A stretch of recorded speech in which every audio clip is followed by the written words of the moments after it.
বাঁশ গাছগুলো দাঁড়িয়ে আছে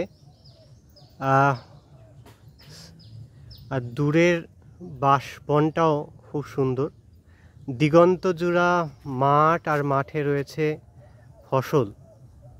আমরা যারা ড্রয়িং আঁকি, ছবি আঁকি, ডিজাইন করি এবং মাঝে মাঝে জীবনকে হিল করার জন্য প্রকৃতি মায়ের কাছে আসতে হয়।